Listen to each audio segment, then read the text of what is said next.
the show that has hosted everyone from Sugar Ray Leonard to Keith One-Time Thurman. This is Tough Talk Tonight, brought to you by Heavy Bag Boxing. Welcome to another episode of Tough Talk Tuesday. As always, I'm your host, Lucas Biggers. Alongside me is my right-hand man, my Stephen A. Smith, Robert Alexander. What's going on, Rob? What's up? What's up? All right. Let's talk boxing. Now, currently, this one's only in negotiations, but I have been hearing a lot about Canelo versus John Ryder. One, I want to get your feel for this, Rob. Is this something you're interested in seeing? It has been a while since John Ryder has actually lost. He beat Zach Parker, and then, of course, he had that split decision win over Daniel Jacobs. Is this something that piques your interest or no? Hell no. That we can agree on, buddy. I don't understand it. I guess it's just a stay busy fight for Canelo. There can't be a lot of money in this because he is not really wide known, especially for somebody who's going to have to be pay-per-view, right? I mean, he's got to be pay-per-view now on DAZN. This is not going to be pulling the numbers that they want it to pull. Here's the issue, period. Everybody said how Mayweather came in and ruined the sport. Canelo is ruining the sport, period. Because he's not facing the level of competition that we expect. And he has these fights every year where, as you call them, stay busy fights. This is an insult to the fight game. Taking on a guy like John Ryder, who, listen, if you're going to say that other fighters have to take step ups just to fight you and build a name for themselves, this fight makes no sense. Because John Ryder not only hasn't done that, he has no names, no reputable names on his resume. Daniel Jacobs hasn't fought nobody and beat since he last fought Canelo. That's how bad of a dump Daniel Jacobs has taken in his career. And he's a hell of a fighter, but let's face it, he reached his peak and he flatlined out of it. Yeah, go ahead. John Ryder is absolute atrocious. That's an absolute black eye in the sport right there. I have no clue why Canelo is talking about it. And I'll do you one better. I'll ask you a question. Okay. Why is Canelo scared of Bivol? Period. That's the issue. I think you know why. He is a bad style matchup, one. But I don't know if you've noticed, but Canelo hasn't looked like Canelo in a while. I don't know what's going on with him. He has not. I mean, you look at the Golovkin he fought. The Golovkin he just got done fighting is a shadow of his former self, and he did not win very highly on the scorecards. He can't get Golovkin out of there. You know what I mean? I mean, he still had 115, 113 on what, like 2 scorecards? Or was that 116, 112? He is not dominating. And this is against guys who are on the slide. I think this John Ryder is simply an attempt to grab the British market. British are very big in boxing. They're a huge fan base. And they're definitely going to support better than, Americans. So if he can lock down the British fan base as well, then you might see his pay-per-views go up from there. The question is John Ryder even have that kind of backing by the British to warrant this? Because honestly, I mean, it's still not impressive enough that he's going to grab a lot of their fans, at least not in my opinion. Not to mention the fact that he won a split decision victory over Danny Jacobs. Split. He didn't even win convincingly in his home country. Yeah, I mean, let's face it. I mean, he did. Let's just look at what he's done recently, right? So let's take Canelo. obviously he did have two 115, 113s. He barely beat that old, decrepit, lesser than great version of Gennady Golovkin. So he just barely got away with that one again. You asked me, he beat him the first couple of times. Maybe a draw the second one, but I definitely saw a win the first fight. Now, Bivol, he got schooled. I have no idea why the scorecards are even as close as what they are, but the only reason I can come with is simply just lack of a better word, corruption, which is boxing is known for. Caleb Plant was a very close fight. The scorecards may not reflect that, but it was a very close fight. And Caleb Plant had a good showing of himself. I do give Canelo credit for that one. And then you're talking Billy Joe Sanders, who just he didn't even plan to try to stay in there. He just started going crazy. He did not have the right game plan at all to beat him. And for whatever reason, he was able to just fight for a vacant title against Yildirim. And Yildirim was coming off 3 of his last 4 fights were losses. What has really Canelo done at 168? Well, it's almost like he can be unified and undisputed, but to me, you're still disputed. It's almost like the man cannot have 2 big fights in 1 year. It's like he has to have a Yildirim type fight. He has to have a tune-up type fight. He can't take on 2 big names in 1 year because that Golovkin showing was his fault. That had nothing to do to me that anything that Golovkin showed him differently than what he showed him in the first 2 fights. If you ask me, Golovkin showed him less. Canelo just stepped up and leveled out the competition and didn't put his foot on the gas like he needed to. So again, it's almost as if Canelo can't have 2 big fights in the same year. He doesn't get up for it. I don't need big names. I just need an intriguing matchup, right? I don't need a big name. I just need somebody that I believe actually at least stands a chance against Canelo. And 9 out of 10 times he gets credit for these fights that we already know going into it. He doesn't. You know what I mean?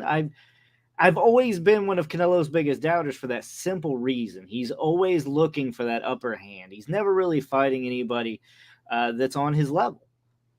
And when he has, I think most of the time he's either came up short or gifted the win, right? Golovkin, Lara. Now let me pose this to you as well. Mayweather liked to fight based upon the matchup. So he would either do 154, 147, even 140 even, or go in between and could do a catch weight because he knew that the money was there. This same game plan, it seems to me like Canelo is trying from 168 to 160 to 175 even.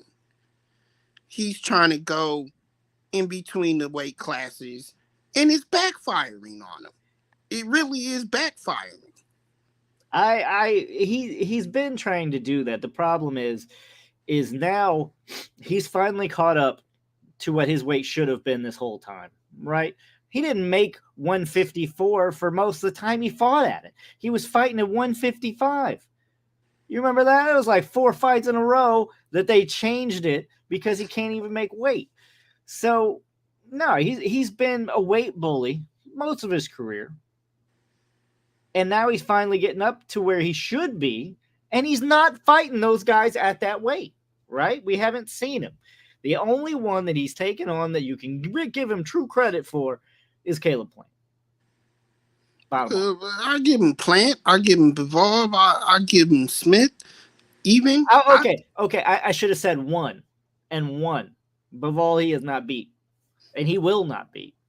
And I think he knows it. They're saying he's looking at that in September. Do we actually believe he's going to be fighting Bivol in September?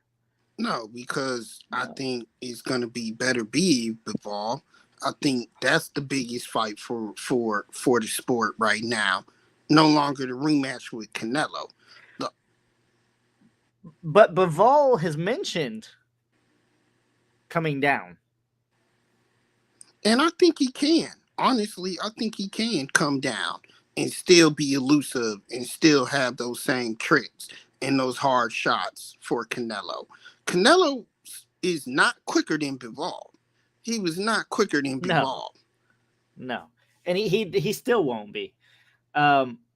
Here's the problem: is Canelo's already made excuses. I've actually, if you want to look at Heavy Bag Boxing on their Facebook page or Instagram there, but he already said like Bivol didn't beat me, I beat myself. I didn't give like 100%. It was something along that lines, right? Come on, man. Any fighter at that level that said they didn't give 100% needs their ass kicked. I think everybody like this is not a sport like baseball where you can just lollygag. You know what I mean? You're in a fight potentially for your life. Usually you're giving it all you got at least at that current moment. I'm not saying you're 100% healthy because most fighters don't fight at 100% healthy, but you got schooled, man. I mean, it was pretty one-sided. He controlled everything. He controlled the range. He controlled the counterpunching. He controlled where he was in the ring. I mean, legitimately everything. The intriguing factor with Bivol is that Bivol is so good, he isn't even fighting at 100% himself. He doesn't fight at 100% himself because he levels out to what the competition puts out. If he's coasting, he'll coast. Which means if Canelo does try to turn it on at 100%, he might get his ass knocked out. I mean, he took his foot off the gas against Canelo. I think he didn't want to pressure it. He didn't want to take any unnecessary chances. But if he got under Bivol's skin, I mean, he might end up sparking Canelo if he don't act right.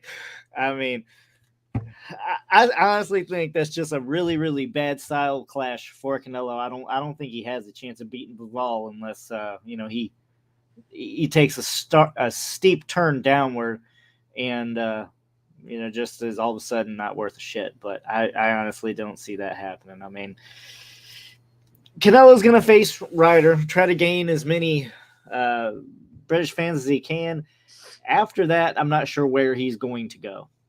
I mean, he's in DAZN, and most of the meaningful fights right now for him, I would think, are PBC. A meaningful fight. Can we just get a meaningful fight with Canelo? Sure. Shit, I mean, at this point, I would, instead of seeing Ryder, I'd rather see a Plant rematch myself. But that depends who you ask. Kind of on the other side here, let's talk this upcoming weekend's fight with Beterbiev and Yarde. 1, do you like this fight? 2, how mad are you that it's in London because we got to watch it at 3 p.m.? I like this fight because it does put Beterbiev on the biggest stage that he's had thus far in his career. And he's had a hell of a career so far, but that's saying a lot. This is obviously the biggest stage he's been on because he fights too much overseas, and he's been heavily avoided in the division by a long shot. So I like the matchup. I like that it's in UK because it's going to put him in front of a bigger fan base and allow us to hopefully be able to get a bigger fight for him. But come on, Yarde couldn't beat a diminishing Kovalev. So what do you think is going to happen with Beterbiev?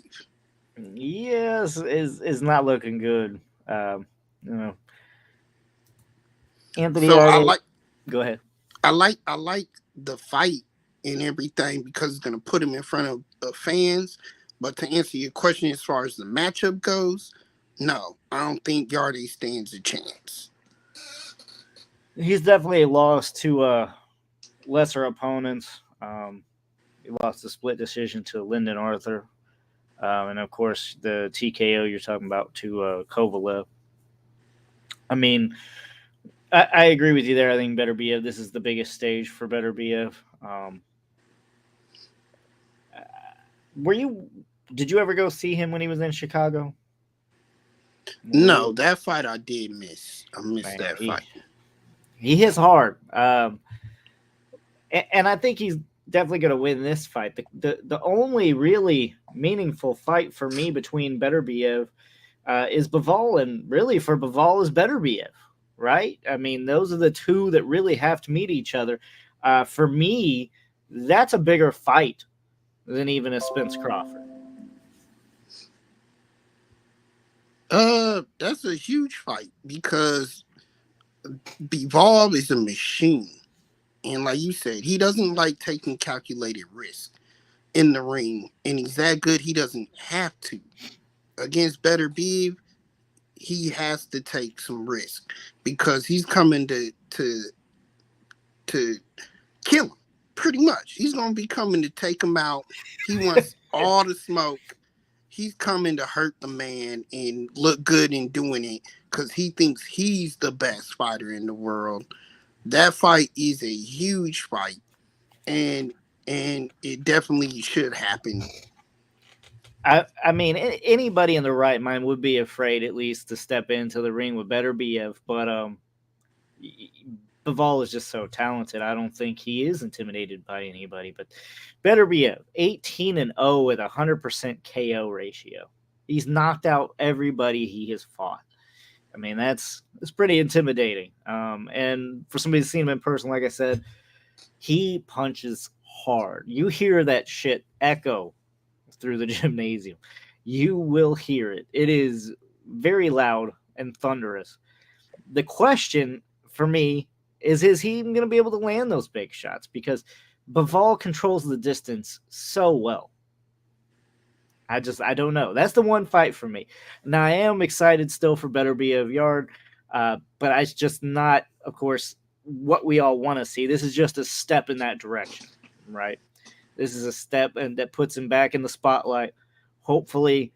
And we're going to do our part and make sure we share that it is going to be at 3 p.m. because it is overseas there. So we want to make sure that he does get, that viewing because we have to force this fight. And fight fans, you got to understand that you guys are the people that are going to force the fights. Stop tuning into the fights you don't want. Make it known what you want to see. Use all your social media and everything else that, you're not going to pay. You're not going to watch the other ones. Back the guys that deserve it. Go ahead. Now, this one is also regular ESPN programming. Is that correct? This is not ESPN Plus. I believe this is regular ESPN. I don't. According to ESPN, it's ESPN Plus, but I'm not entirely sure. Okay. That's just from the other outlets have it as ESPN. That's why I was wondering. Okay. Well, we'll update once we figure out for sure. All right. And of course, that is for the WBC, WBO, and the IBF light heavyweight titles. Okay, you're right. It says ESPN Plus. You're right. Yeah. Either way, ESPN Plus is not much. DAZN is definitely more expensive. I would think ESPN Plus is a better way to go than a lot of other things. Which we're going to talk about later too, about the different avenues of boxing. Because it's just getting weird, right? It's gotten a little crazy. But we will talk about that a little bit later. Let's move on. Liam Smith stopped Eubanks Jr. Man, I think this is an upset. It seemed like most people were surprised. I'm one of them. I mean, I would have picked Eubanks all day in this fight. How surprised were you, Rob?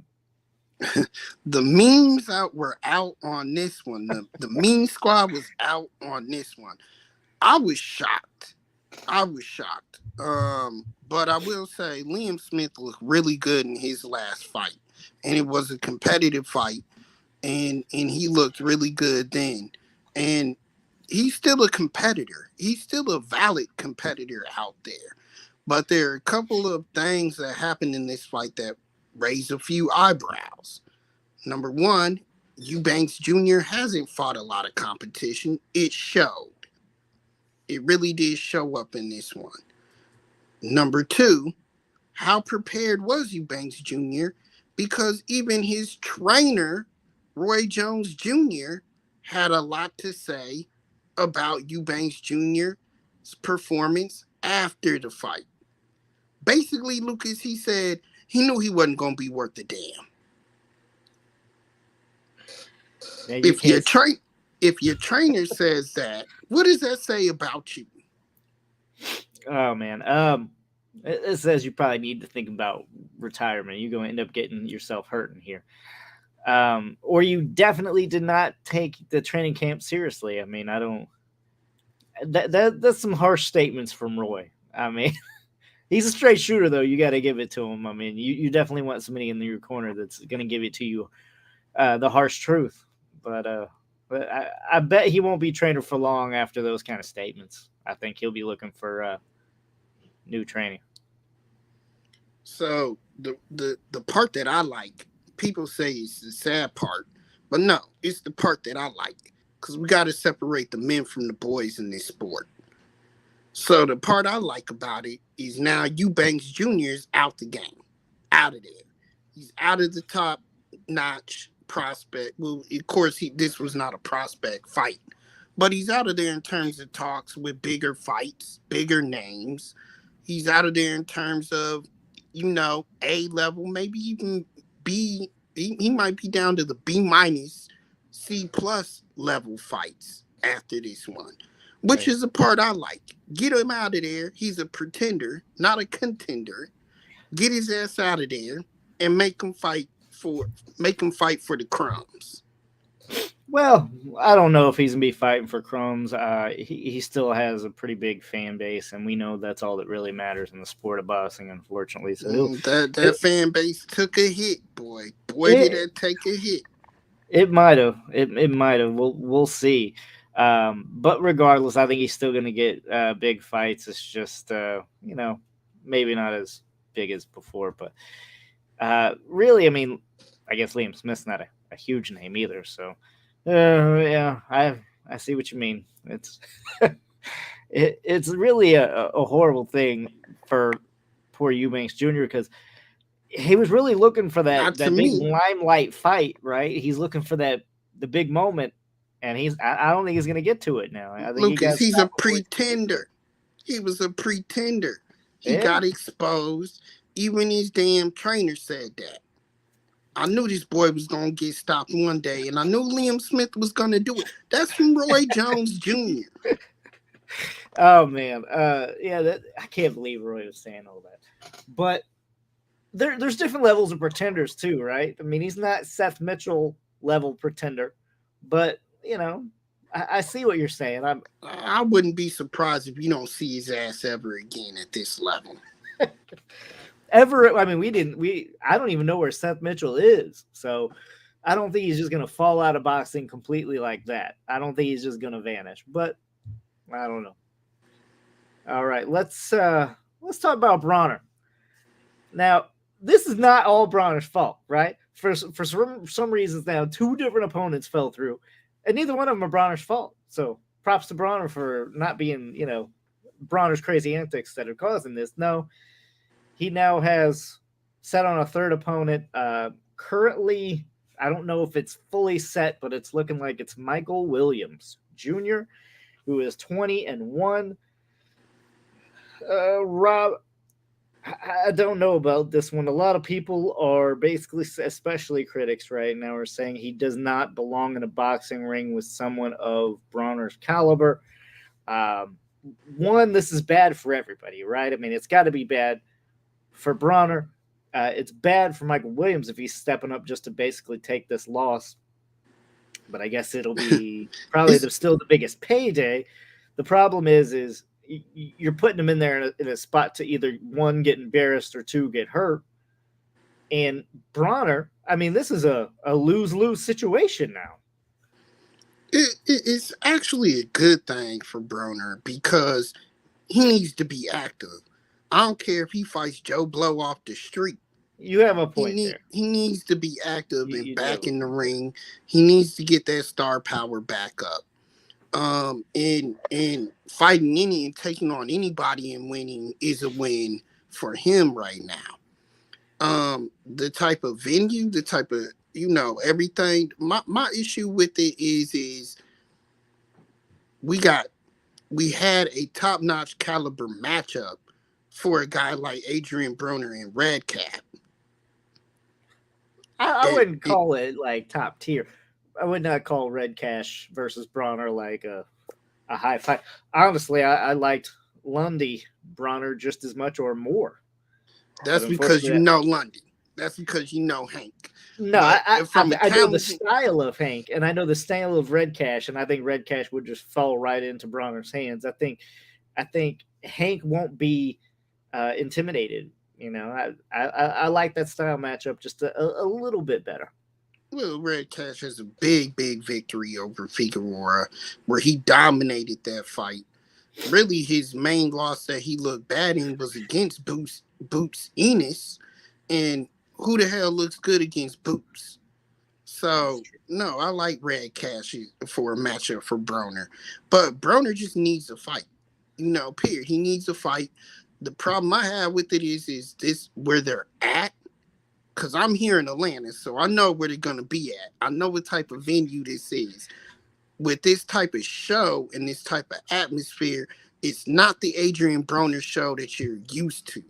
It's not A-B, capital A, capital B, all caps. It's lowercase a, lowercase b. Okay, maybe even in parentheses. Because that's what type of fight this is. This is a back level fight.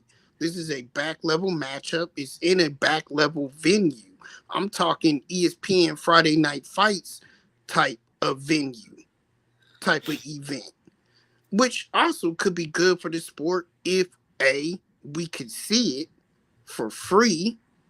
But you can't, and that's another thing, because BLK Prime is all pretty much pay-per-view as far as I understand it. So it's not good for them either, right? I mean, you can sell Broner Red Cash. You could definitely still sell Broner Lundy. You those two are gonna, they're like oil and vinegar. They're not gonna mix well. You're gonna get some good press conferences out of them.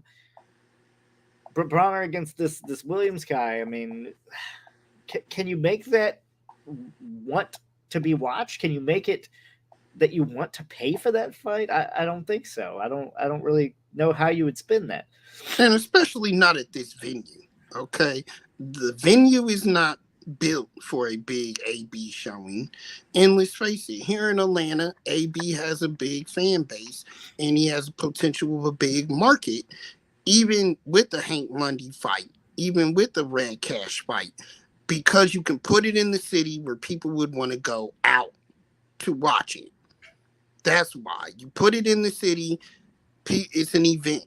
You put it where it's at, again, this is a level venue of a Friday night fights.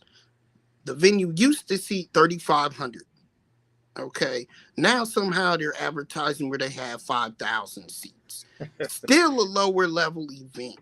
It's boxing. You got to embellish a little bit, right? It houses a G League WNBA affiliate. Oh man. So that's that's the type of level of fans they get. That's the type of level of crowd they get.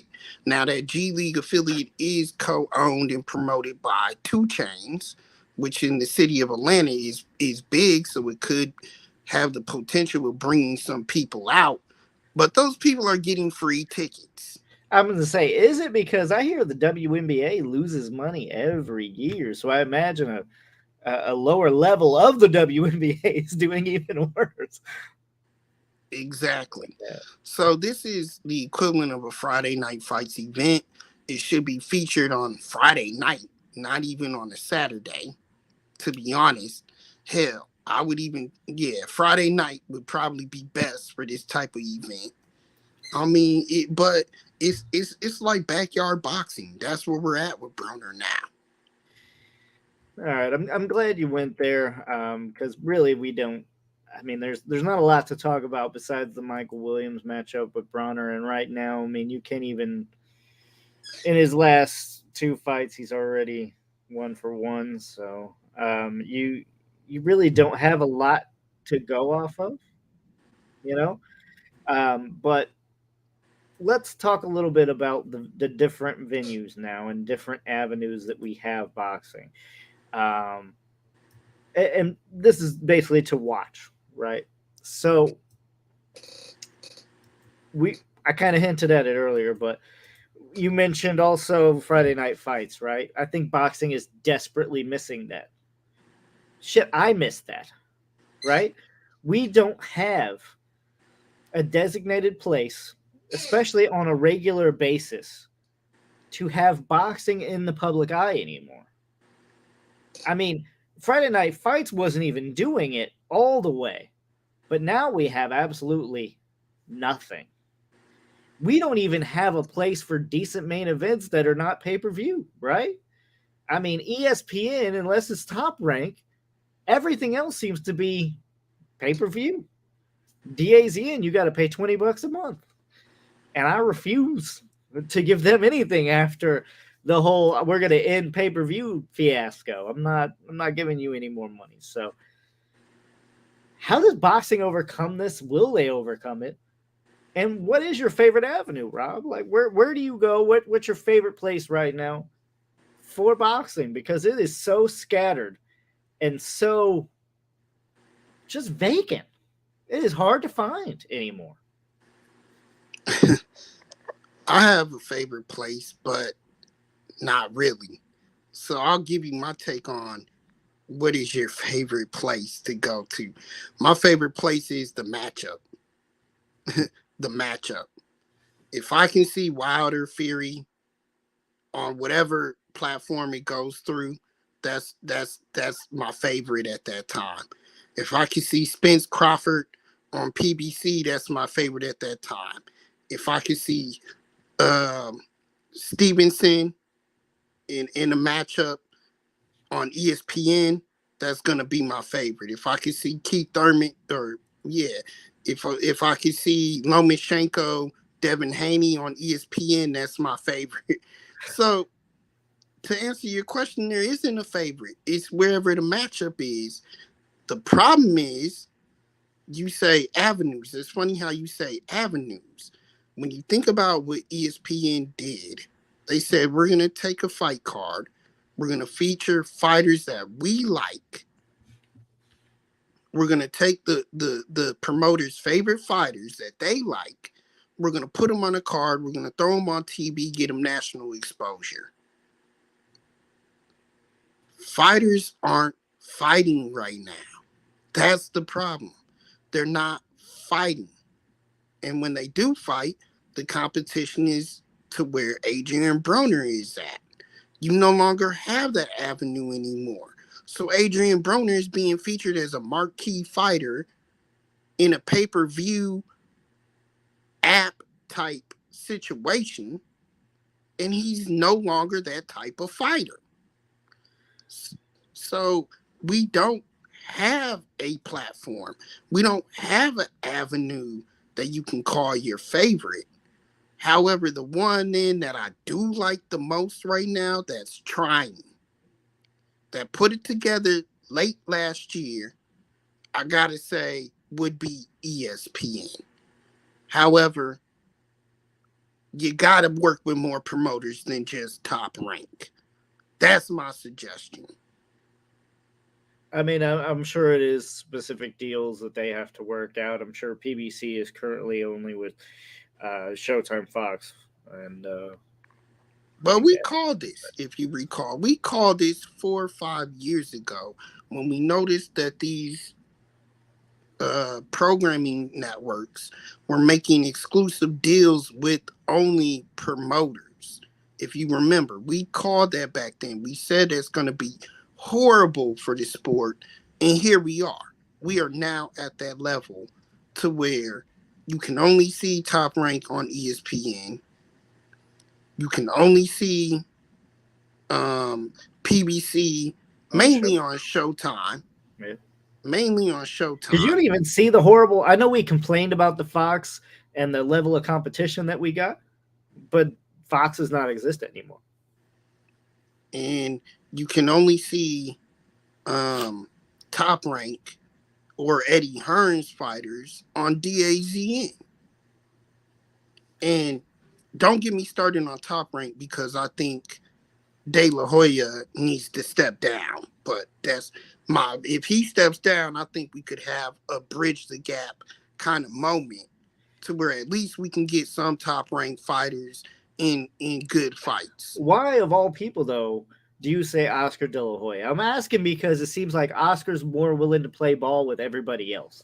There are a couple other people, Aram, Al Heyman, that want to stay in their own and only fight their own. So, in terms of getting, you're right, but he doesn't have as many fighters as he did. He allowed other people to take those fighters away, and he doesn't go after anybody new and anybody else.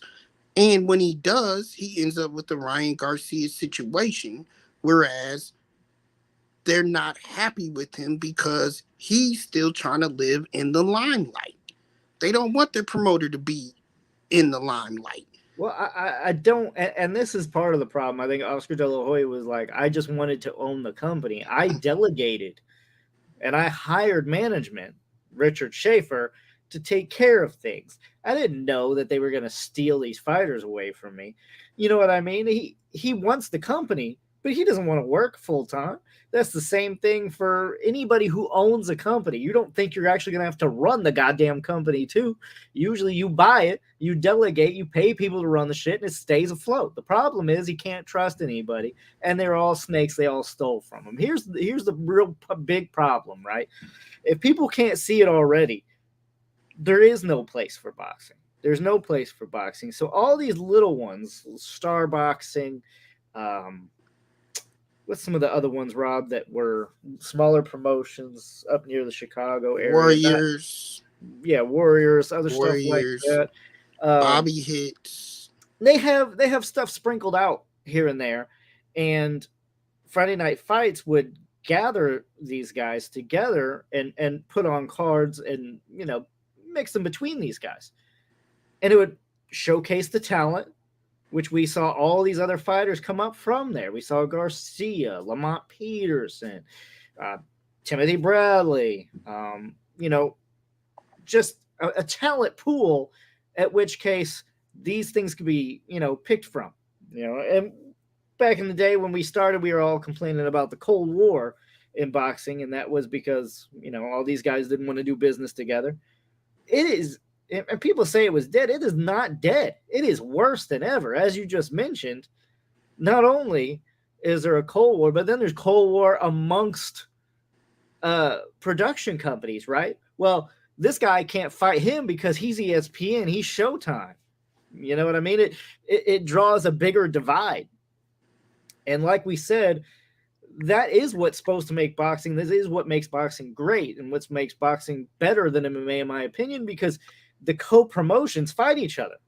UFC doesn't fight Bellator, right? I know I've said this multiple times, but it's true. And that's what's supposed to make boxing better. And it stopped happening a long time ago. Perfect example was just this Gervonta Tank Davis pay-per-view, right? They're saying it did 61,000 pay-per-view. That's terrible. Now, I know he didn't have the greatest opponent, not a big name, but still, 61,000 pay-per-view might as well not even have them pay-per-view. It's almost like the promoters. That number, that's alleged, because the last number that I heard from Yahoo and other sources was that he did do 200,000. I That's the numbers that they're releasing to the public That's at this point. releasing, but I don't know. So There's some what you're other good sources that have led to much below 100,000. So we obviously don't know. We don't know the numbers, but do you honestly think that fight did 200,000 sales? that's the new norm, and that's what the norm is for Tank. That's So just what it they're could saying. But do you it believe could is what I asked, Rob? no, because we would have had No. we would have had a flat answer of 200,000, 364, something like. No, they're just Yeah. saying it flatlined at 200,000, and that's all they're saying. Right. But um, that's not the key here, though. That's not the key issue. It is the key. Well, that's the key. But this to me is the answer then, because you did ask what's the answer. The answer is we need a set platform, just one platform, to be willing to feature fights. That's true, but Hold on, listen. Okay. No matter who you are, get your fighter ready, build a telecast one night a week. We're featuring these fighters. And they need to do that across the board and just feature the fights instead of going to what they've been doing and feature one promoter. Because the problem is what did Bobby Hicks do whenever he had an ESPN show? He's the talk of the town. And that's not knocking Bobby at all. That's good promotion. That's good business. But he feels as if he's the talk of the town because guess what? He feels like it's now his show. And you take that away from no, it's ESPN's show. It's their telecast. It's their coverage. Why can't they pick the fights? Why can't they pick the fighters? Why can't they go do that? Well, I mean, I think in some cases they do have a hand, but I also think if you give them too big of a hand in saying who fights who, then you're just going to get also one-sided fights, or you're not going to get a card made. That's another part of the problem. You got to think it is his show. So like, just if he went up to, let's just say, some small Minnesota promoter, right? And ESPN had a fight up in Minnesota, right? So that small promoter then also gets a name out of ESPN. They kind of share the wealth, right? So they help boxing stay alive in that area. What we have now is nothing, and boxing is just deteriorating and deteriorating and deteriorating. Now it's removed in the Olympics. You're definitely not going to see it on Fox. The only place you even see boxing commercials is ESPN. I don't see boxing. It is completely out of sight and out of mind because no one is going to pay to advertise it on anything else. And if Vegas were to explode, I mean, that's all it takes. Boxing's dead and gone in the United States. Now it's going to be live and well in Mexico, in Argentina, and UK. In the UK, it is going to stay up and going, but that's not our situation. Our situation is the United States. And I don't know if it's just lack of support, but honestly, I think it's lack of being in the public eye, right? You got to think back in the day. I mean, we had these huge names that transcended the sport. There is no name, especially not an American name, that translates the sport of boxing anymore, right? We had Ali, we had Tyson, we had all these other guys, but currently, no one. I can say Terrence Crawford to probably 100 homes in my area. No one's going to know who the fuck that is. I can do the same with Errol Spence. I can do the same with Gervonta Tank Davis. No one in my vicinity really knows who that is. I might get lucky and get that one out of every 100, but nobody knows. We need those shows. Like you said, we need them Friday night fights to come back. Right, and it goes hand in hand. It goes hand in hand. Gervonta is, lack of better use, Gervonta is not a big enough punk to market him to be able to promote himself as Floyd Mayweather would have. And when I say that, I mean because he's not out here saying I whoop ass. I whoop everybody's ass. I whoop all the asses in the world. And he has the right to say that now because he has the knockout ability and the knockout power to market himself as an ass whooper. But he's not a big enough punk to go out there and say that. Floyd was one of the best as far as that's concerned, and with picking his opposition. So, I know. Here's an example. So, remember when Robert Guerrero fought Berto, right? I mean, it was a good fight when they fought each other. Berto tried to fake a horrible shoulder roll and, try to imitate Floyd, and I think Floyd rolled with that. Right. So after Guerrero beat him, he was like, well, now you're going to, I'm going to fight you.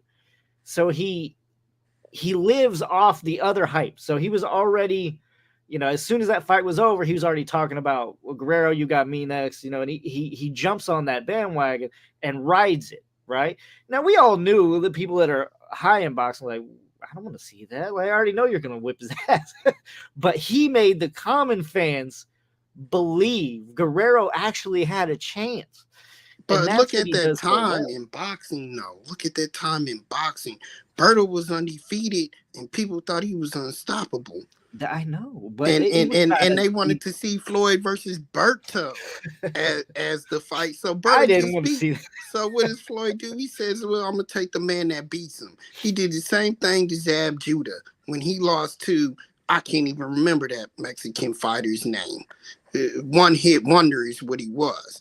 But when he lost to the Mexican fighter, when Zab Judah versus Floyd was set up, he said, Baldomir, yeah.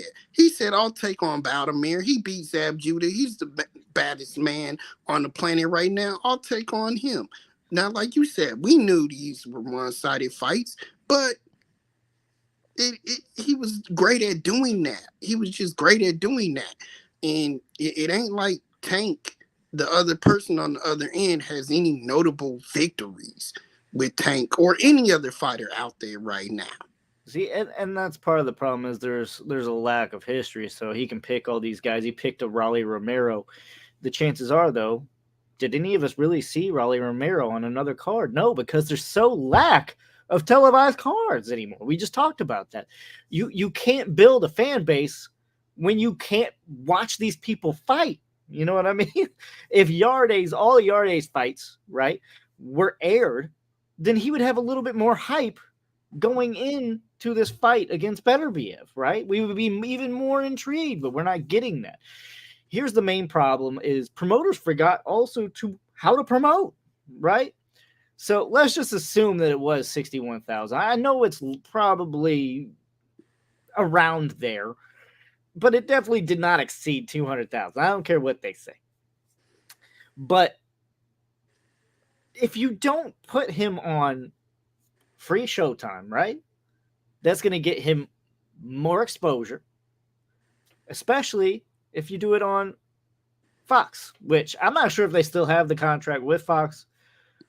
But the more eyes you can get on Gervonta Tank Davis, the better. Right? I mean, he's a knockout artist. That's what the public wants anyway. Why are you not being able to just get him in front of eyes? Even if it costs you money, you're going to make it back, right? I mean, if we have another Mike Tyson, a renewed version of Mike Tyson, somebody cloned him and he just comes back, he's the same guy, you're going to want him in front of a lot of people at first. Then you put him on pay-per-view where he demands, 500,000 buys or more. I don't understand the avenue that they're going. This Wilder versus Helenius is not pay-per-view, right? Nobody's going to want to pay for that. In fact, that might back in boxing's day, when me and you started this thing, Rob, that's not even a main event on HBO. Not even a main event. That is a co-main, and you know it. Well, the same for Gervonta Tank Davis against Garcia. Not Ryan Garcia, but you know what I mean. I agree with you because listen, if we had Tank versus going back Isaac Cruz, we had Tank versus Isaac Cruz, then Tank versus Rolly Romero, then Tank versus Garcia. All should be featured on Showtime, not Showtime pay-per-view. Now, let's look at the schedule for Showtime. Let's go ahead and look at Showtime boxing schedule if we could here and go over what's on the schedule. Pulling it up. So as we speak, bear with me. Okay. Let's go over Showtime boxing schedule if we can. Sure. Yeah, let's pull it up here. Right away, of course, you're going to see a pay-per-view, and that's hitting March 25th, Benavidez Plant. I have no problem with that fight. That is a great fight. But even that fight in the day would not have been pay-per-view. And I'm not saying it's not pay-per-view worthy. I'm not saying that. But there was a time where that's a Showtime main event. That's an HBO main event. And that's not speaking badly upon it. Pay-per-view is supposed to be reserved for the huge fan bases. I love Caleb Plant. I love David Benavidez. And of course, I'm going to watch this fucking fight, even if I have to pay for it. But my response is their fan bases are not big enough to warrant the pay-per-view.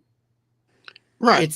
It's that Showtime just is giving up on like their main cards. They're not willing to work on them. And this is what I have currently. That this is all that I see currently. October 8th, Fondura versus Ocampo. August 20th, Figueroa versus Lipinets. July 30th, Danny Garcia versus Little Benavidez. And this is what I'm saying is on just regular programming for Showtime. And they really don't have a schedule of these fights, really, like you would normally see a big schedule and a big thing on their website for boxing. They really don't. You know why? Because they're not showing them. They're not showing the fights like they should. Oh man, it leads me to want to ask you, like, is it even going to be able to be saved at this point? Because no, like we said, right we now. look at it. You got Showtime. The only one that are only Showtime, and we're not talking Showtime pay-per-view. We're just talking Showtime. That March 12th in Australia, Tim Tszyu versus Tony Harrison. Good fight. Wait, no, that's not even Showtime. My bad. That's Mark Magsayo versus Brandon Figueroa. Decent fight. But I think it still says TBA, so I'm not even sure that's completely 100% Showtime. I really hope that stays that way. What else we got here? We got a fight in Minneapolis. Mateus versus Jermaine Ponce. And that's for the IBF Junior welterweight title. Vacant. Lucas, these are all on this schedule you're looking at. These are people that nobody even fucking knows.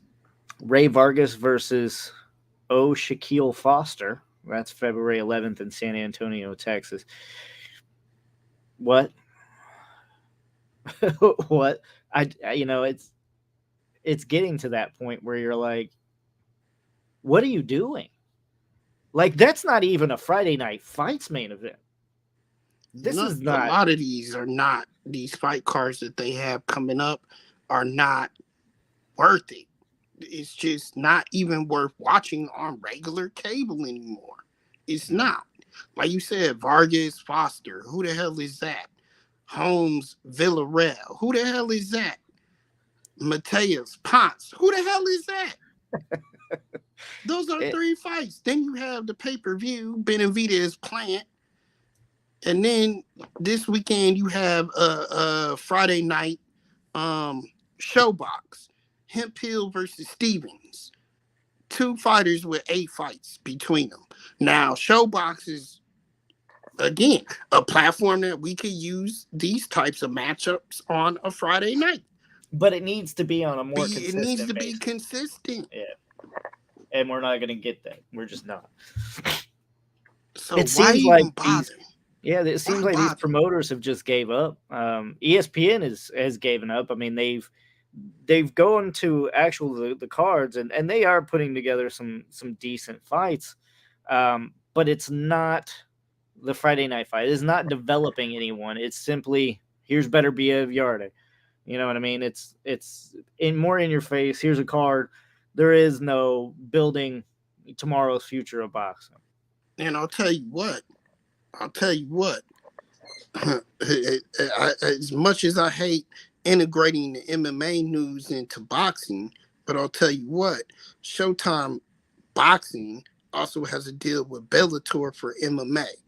Francis Ngannou, the former heavyweight champion over at UFC, if he gets signed by Bellator, then that's going to take over the spot for boxing, because they'll be featuring him on more telecasts and pay-per-view showings than our boxers will get. I think boxing's on its way out of Showtime anyway. I mean, you can tell that just by looking at their schedule, as we just went over. I mean, they're planning their way out. And what do you think is the problem as far as the not the promoters, but the actual television channels providing these? Because we saw HBO say that there's just not enough meat on the bone anymore, and they left. I told you why. Because promoters historically have always had too big of a head. They've always had too big of a head. I'm the promoter. Even though they're not the ones putting their bodies, their health, their careers on the line out there in the ring, these promoters are flashy, too flashy.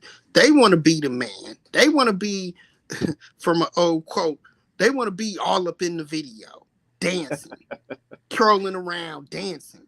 They want to be all up in the video. They want to be all the artist. They want to be the boxer.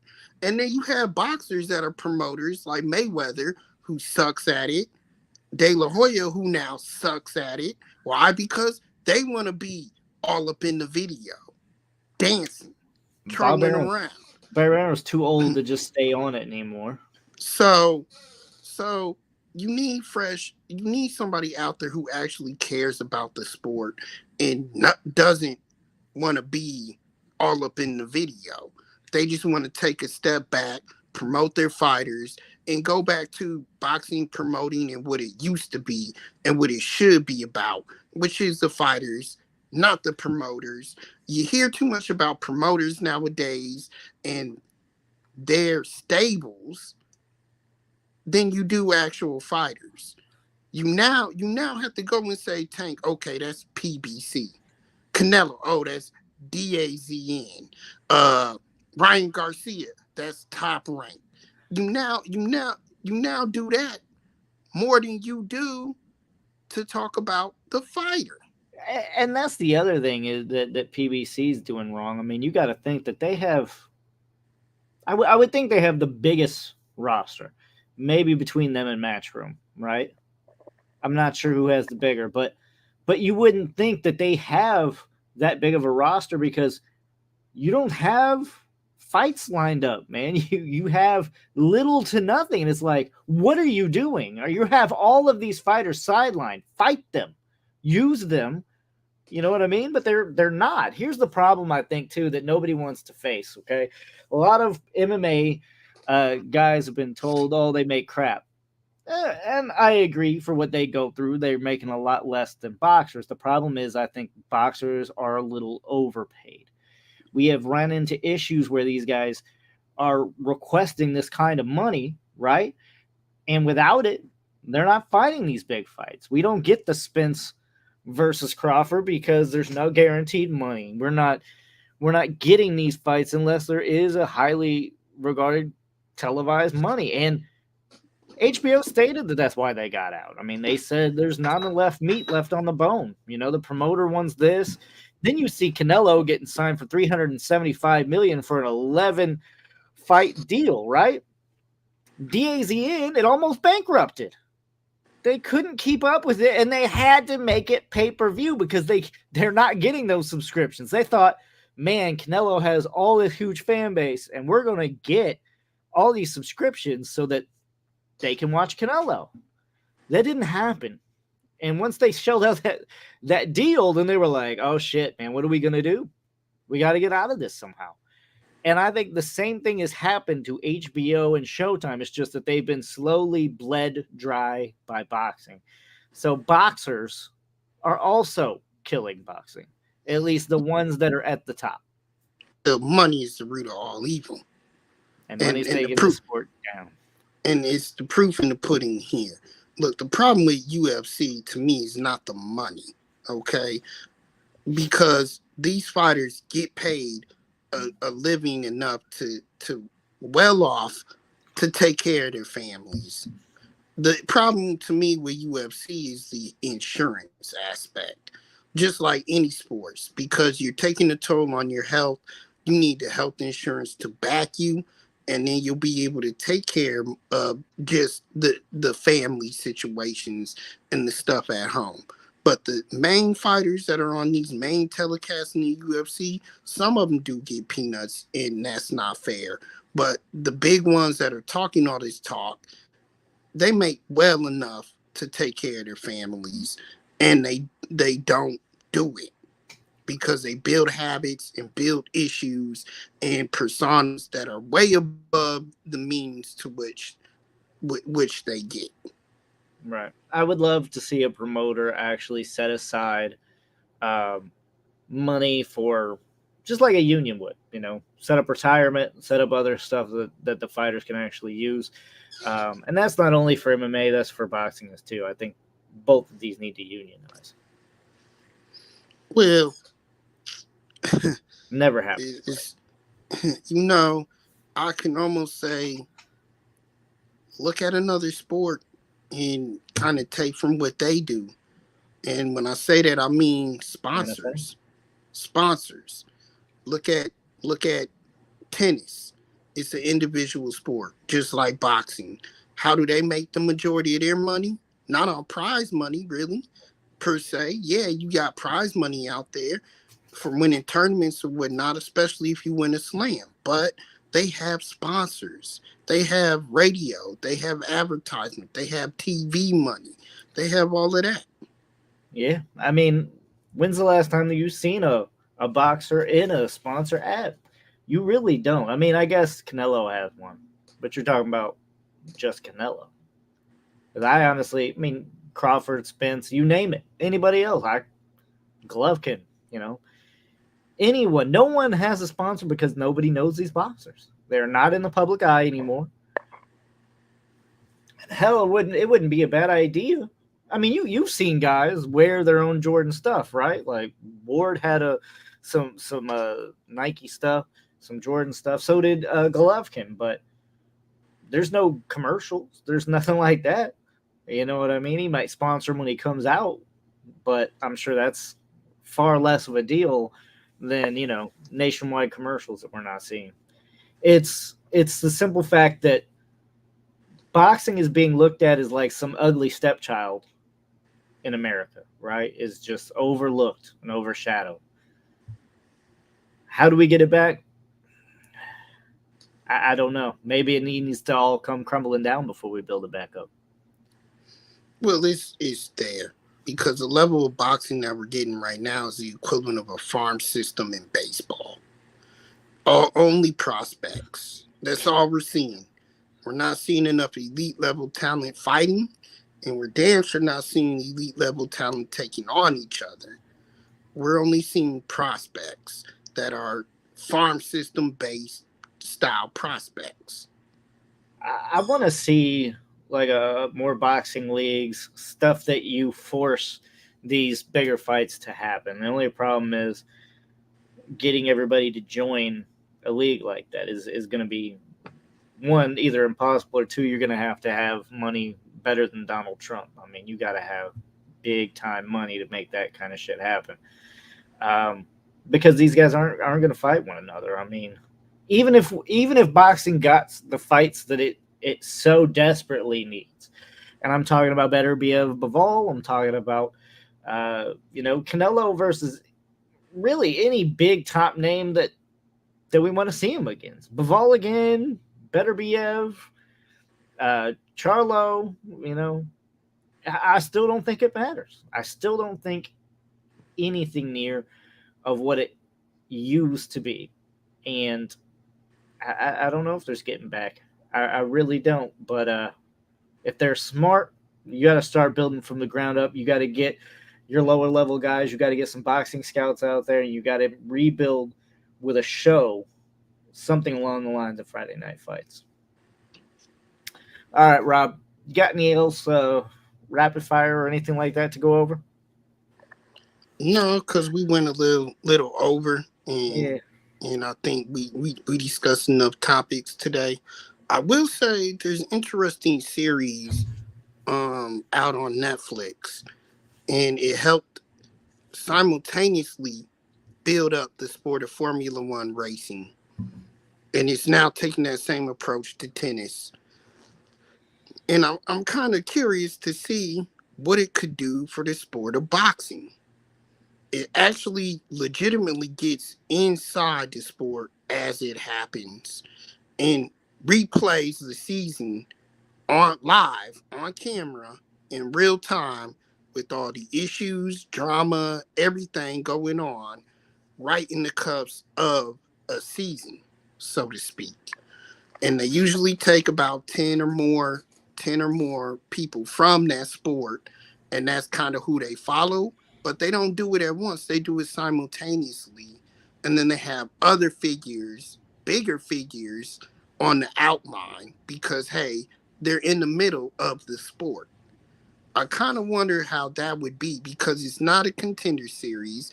It's not anything. It's not building anything. It's actually building from what that sport has to offer in the middle of a season.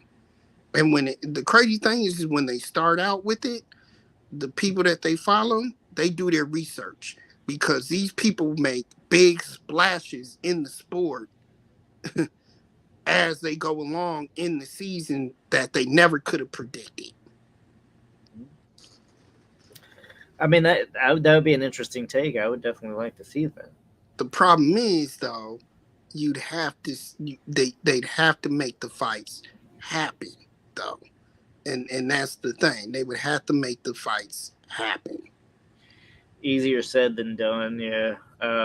What I wouldn't give for tournaments and nobody can say no to. You know what I mean? Just you are setting this bracket. If you win, you go on, you fight whoever wins. I don't want to hear no negotiations about, pay or nothing else. I think money, like we talked about, is the main cause, but it's a dream. I think maybe down the line we might be able to rework everything out, but I think it's got to burn to the ground first so it can be rebuilt. Thank you all for tuning in. Don't forget to check out Heavy Bag Boxing at all of our social media. HeavyBagBoxing.com is our website. Thank you all for tuning in. Check us out next Tuesday, 9 p.m. Eastern, 6 p.m. Pacific. Have a good night.